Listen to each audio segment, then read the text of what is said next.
If they don't like you, then who will? If they don't accept you, then who will? And the fear that we have is that we're going to be alone. And I started believing that I was not good enough. I started believing that I was a failure, that I'd never ever be somebody who people would like or people would accept. I thought, what kind of purpose do I have to live? I mean, are you just here to live, to die? I mean, is there not a purpose for me? Is there not a purpose in life? And I had questions and no answers. And I asked my mom and dad, why did this happen? I asked doctors, why did this happen? And they don't know. There are some things in life that are out of your control that you can't change and you got to live with. The choice that we have, though, is either to give up or keep on going.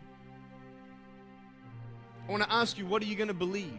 Are you going to believe in yourself? Are you going to believe everybody else's judgment on you? Are you going to believe people when they say that you're a failure and no one really likes you, no one really cares about you? And it's not really to say that, hey, you need someone to come up and say, hey, really, I like you, I care about you. No, it's not that, but it's the fact that people put you down. People don't even look you in the eye. People ask you how you are and you say fine, but you're not fine, and they'll never know that. I tell you, life is interesting. Life's a journey. You can only take one step at a time. I don't care how big your step is, it's only one step at a time. You can't do 2 steps in one. You understand? So it's like one step at a time. And you take steps in this direction, you take steps in that direction. You sort of get lost along the way, and sometimes you fall down. You feel like you don't have the strength to get back up. You sort of put a mask on your face when you come to school and pretend that everything's okay when it's not, and you go home and lay in your bed when no one's looking at you, when you don't have to impress anybody. You're yourself. And fear comes in. You know the fear that you have as soon as you walk into the doors of your house. Maybe there's a broken home. Maybe you have doubt in your life. Maybe you don't know for sure what's going to be happening in the future and it scares you.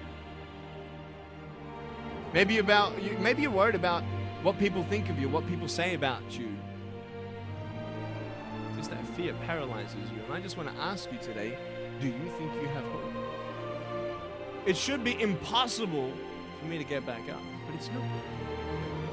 You see, I will try 100 times to get up, and if I fail 100 times, if I fail and I give up, do you think that I'm ever going to get up? No. But if I fail, I try again and again and again. For as long as I try, there's always that chance of getting up. I'm not here today to tell you that I understand your pain. I don't know how it feels to be abused. I don't know how it feels to feel, quote, fat and you've got an eating disorder. I don't know how it feels to have a broken home. I don't know how it feels. I know how it feels to have a broken heart, and I know how it feels to be alone. And I want you to know that I found my strength in Jesus Christ, and you're going to find your strength in whatever you find it in. But I just want you to know that it's not the end. It matters how you're going to finish. Are you going to finish strong?